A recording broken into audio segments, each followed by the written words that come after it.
আসসালামু আলাইকুম। কালকেই Elizabethan and Jacobian drummer exam. তো এই চূড়ান্ত মুহূর্তে অত্যন্ত গুরুত্বপূর্ণ একটা কোশ্চেন নিয়ে আমি আলোচনা করছি। এটা পরীক্ষাতে আসার মতো প্রশ্ন, 95% নিশ্চিতভাবে বলা যায় প্রশ্নটি আসবে। তো চলুন শুরু করি। Justify Volpone as a beast fable. Volpone একটি পশু উপকথা বা পশুরূপক, এটি প্রমাণ করুন। The Volponi, written by Ben Jonson, is a glaring example of a beast fable. Ben Jonson রচিত ভলপনি পশুরূপকের একটি উৎকৃষ্ট উদাহরণ। In fact, a beast fable is a story of beasts, birds and animals. প্রকৃতপক্ষে পশু উপকথা বা পশুরূপক হচ্ছে পশু পাখি এবং প্রাণীদের গল্প। The Greek philosopher Aesop is the creator of beast fable. পশু উপকথা বা পশুরূপকের উদ্ভাবক বা স্রষ্টা গ্রিক দার্শনিক ইসপ। However, the French writer Fontaine brought the beast fable in England. যাই হোক, ফরাসি রাইটার ফন্টেইন ইংল্যান্ডে এ বিস্ট ফ্যাবল নিয়ে আসেন। There are many beast fables in English literature such as Animal Farm, The Jungle Book, Volponi, etc. ইংরেজি সাহিত্যে অনেক ধরনের বিস্ট ফ্যাবলস বা পশুরূপক রয়েছে, তার মধ্যে হচ্ছে অ্যানিমাল ফার্ম, দ্য জঙ্গল বুক এবং ভলপনি অন্যতম।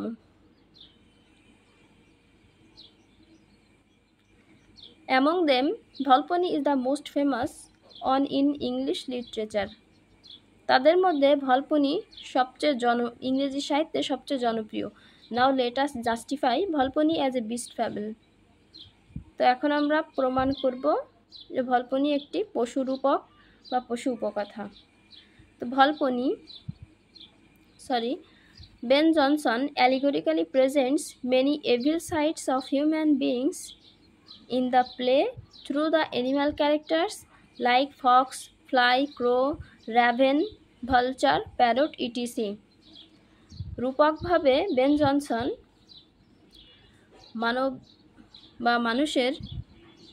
মানব প্রজাতির যে খারাপ দিকগুলো রয়েছে সেটা এই নাটকে তিনি তুলে ধরেছেন। কাদের মাধ্যমে? ফক্স, শিয়াল, ফ্লাই, মাছি, ক্রো, কাক, রাভেন, দাঁড়কাক, ভালচার, শকুন, প্যারট, তোতা পাখি ইত্যাদির মাধ্যমে। তো Volpone stands or represents the fox in the play. Volpone এই নাটকে খেকশিয়ালকে নির্দেশ করে। He is called a fox because of his cunning nature. তাকে শিয়াল বলা হয় কারণ তার ধূর্ত প্রকৃতির জন্য। Undoubtedly he is a villain character of this play.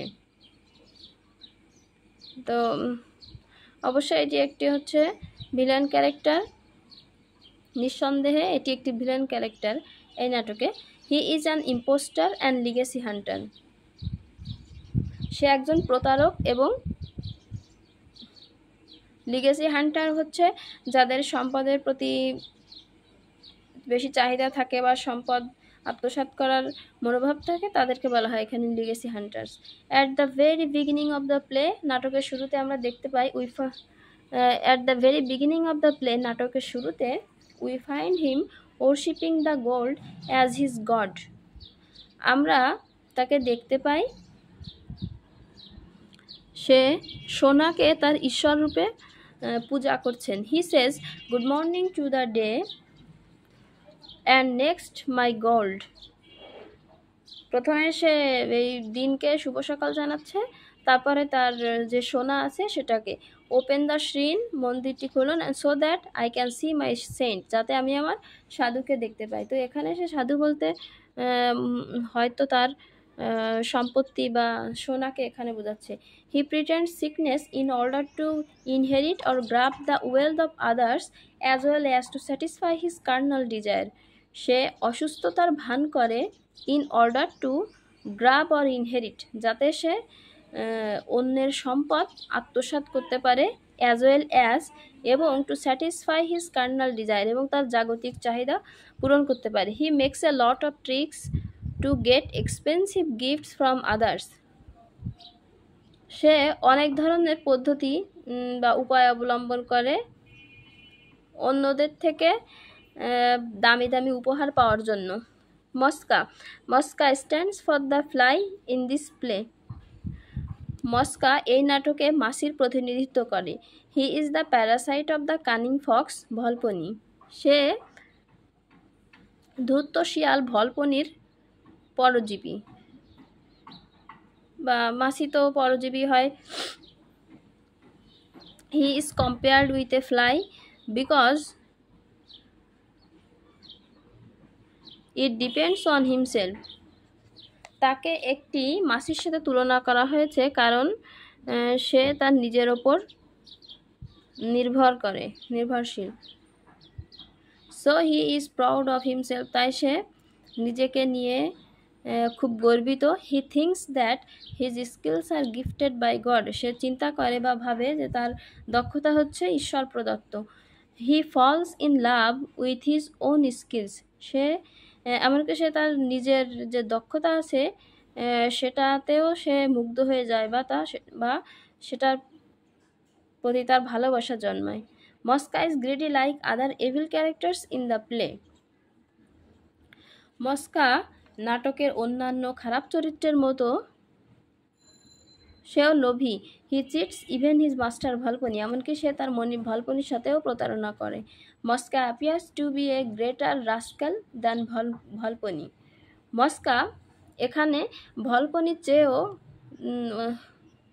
বড় দুর্বৃত্ত হিসেবে উপস্থিত হয়। তো নেক্সট হচ্ছে ভল্টর। তো Voltore stands for the vulture in the drama. Voltore এই নাটকে শকুনকে নির্দেশ করে। He is the first visitor to Volpone's house. সে ভলপনির বাড়ির প্রথম অতিথি বা প্রথম পরিদর্শক। He is one of the legacy hunters. সেও একজন সম্পদ আত্মসাৎকারী বা সম্পদ আরোহণকারী বা সম্পদ আরোহী যা বলা যায়। He is the representative of the lawyer. সে উকিলদের প্রতিনিধি। He is proud of his skills. সে তার দক্ষতা নিয়ে গর্বিত। ভল্টার অ্যাড্রেসেস দ্য জাজেস as the honoured father in order to achieve their favour. তো যে বিচারক আছে, বিচারকদের সে অনার্ড ফাদার হিসেবে সম্বোধন করছে তাদের ফেভার অর্জন করার জন্য। He is extremely greedy. সে অত্যন্তভাবে লোভী। He wants to win the heart of Volpone by giving him a large plate of gold with his name and arms engraved on it. তো সে এখানে এত লোভী যে সে ভলপনির হৃদয় বা মন জয় করার জন্য একটি গোল্ড প্লেট নিয়ে এসেছে যাতে হচ্ছে ভলপনির নাম এবং আর্মস ইনগ্রেভ মানে খোদাই করা আছে। Next Corbaccio. Corbaccio stands for the raven in the play. Corbaccio এই নাটকে দ্বারকাকে প্রতিনিধিত্ব করে। In the play Volpone. He is the oldest legacy hunters in the play. সে সবচেয়ে বয়স্ক সম্পদ আরোহী এখানে। He is an old man but he is extremely greedy for money. সে একজন বৃদ্ধ লোক বাট সে প্রচণ্ডভাবে সম্পদের জন্য বা টাকার জন্য প্রচণ্ডভাবে লোভী। He wants to be the only heir to Volpone's properties. সে ভলপনির সম্পত্তির একমাত্র উত্তরাধিকারী হতে চায়। Even he agrees to disinherit his own son to be the heir. এমনকি সে তার একমাত্র পুত্রকেও তার উত্তরাধিকার থেকে বঞ্চিত করতে চায়। বিকজ অফ হিজ গ্রেডিনেস, তার এই লোভের কারণে he gives false evidence against his son Bonario. তার এই অত্যাধিক এই লোভের কারণে সে তার নিজের পুত্রের বিরুদ্ধেও মিথ্যা অভিযোগ দায়ের করে। He does not hesitate to call his son monster of men, swine, goat, wolf. এমনকি সে তার পুত্রকে মনস্টার অফ মেন মানে সোয়াইন, শূকর, গোট, ছাগল, ওলফ, নেকড়ে, এ সমস্ত বাজে কথা বলতেও সে হেজিটেট বা কোনো রকম কিছু বোধ করে না। তার সম্পত্তির প্রতি তার এত লোভ। He is just like Shylock in the Merchant of Venice. সে একদম মার্চেন্ট অফ ভেনিসের একদম শাইলকের মতো। নেক্সট, কর্ভিনো।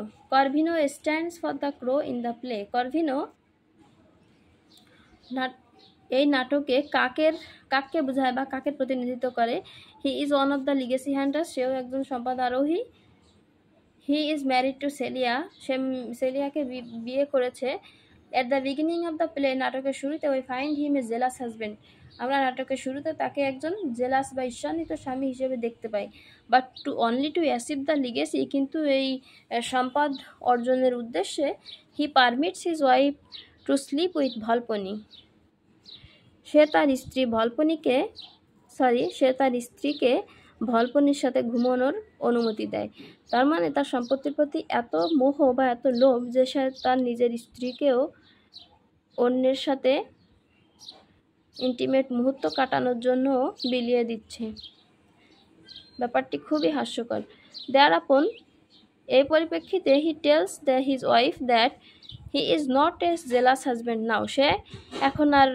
সে তাকে ইমপ্রেস করার জন্য এভাবে বলতেছে যে সে এখন আর তার ঈর্ষান্বিত স্বামী নেই। তার মানে সে বলতেছে যে সে এখন ভালো হয়ে গেছে। He asks her to go to the house of Volpone. সে তার স্ত্রীকে অনুরোধ করছে ভলপনির বাড়িতে যাওয়ার জন্য। When they were invited at a feast on night. যখন তাকে একটা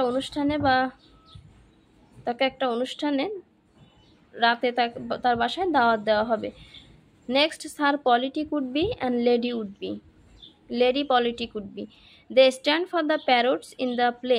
এই নাটকে তারা তোতা পাখির প্রতিনিধিত্ব করে। Sir Politic Would Be has no inventive capacity, but he has the capacity to imitate others.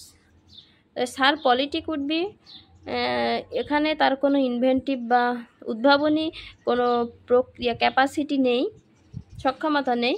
But he has the capacity, কিন্তু তার একটা ক্যাপাসিটি রয়েছে, সেটা হচ্ছে ইমিটেট আদার্স, মানে অন্যকে অনুকরণ করা। বিকজ অফ হিজ ইমিটেশন, তার এই অনুকরণের জন্য, দে আর কল্ড প্যারটস। তাদেরকে তোতা পাখি বলা হচ্ছে। তার মানে নর্মালি তোতা পাখিরা হচ্ছে বা টিয়া পাখি অন্যদের অনুকরণ করে। All the animal characters are given due punishment according to their crimes at last. প্রত্যেকটা এই অ্যানিম্যাল ক্যারেক্টার্সকে তাদের দুর্নীতি অনুযায়ী বা তাদের কর্ম অনুযায়ী অবশেষে শাস্তি প্রদান করা হয়। ফ্রম দ্য অ্যাবভ ডিসকাশন, এই উপরের আলোচনা থেকে, উই ক্যান অ্যাসার্ট দ্যাট, আমরা জোর দিয়ে বলতে পারি যে Ben Jonson ironically attacks or criticise. Ben Jonson ironically মানে বিদ্রুপাত্মকভাবে ক্রিটিসাইজ করেছেন কাকে? গ্রিড, লোভকে, হিপোক্রিসি, ভণ্ডামি, ফ্ল্যাটারি, যে তোষামত করা যেটা, and lust of human beings, এবং মানুষের যে কামুক, যে লাস্ট মানে কামুকতা। এই ইন দ্য প্লে ভলপনি, এই ভলপনি নাটকে, তার মানে সে বিদ্রুপাত্মকভাবে এগুলোকে, লোভ, হিপোক্রিসি, তোষামত, কামুকতা, এগুলোকে তিনি ক্রিটিসাইজ করেছেন। Through the presentation of animal characters, এই অ্যানিম্যাল পশু চরিত্রের মাধ্যমে তিনি যেটাকে উপস্থাপন করেছেন। So we can justify that the play is a successful beast fable. তো আমরা একটা প্রমাণ করতে পারি যে এই নাটকটি একটি বিস্ট ফ্যাবল বা পশু উপকথা। তো আমি একদম ইজিলি বোঝানোর চেষ্টা করছি। আশা করি 2 বার দেখলেই পরীক্ষায় ভালোভাবে লেখা যাবে। সবাইকে ধন্যবাদ।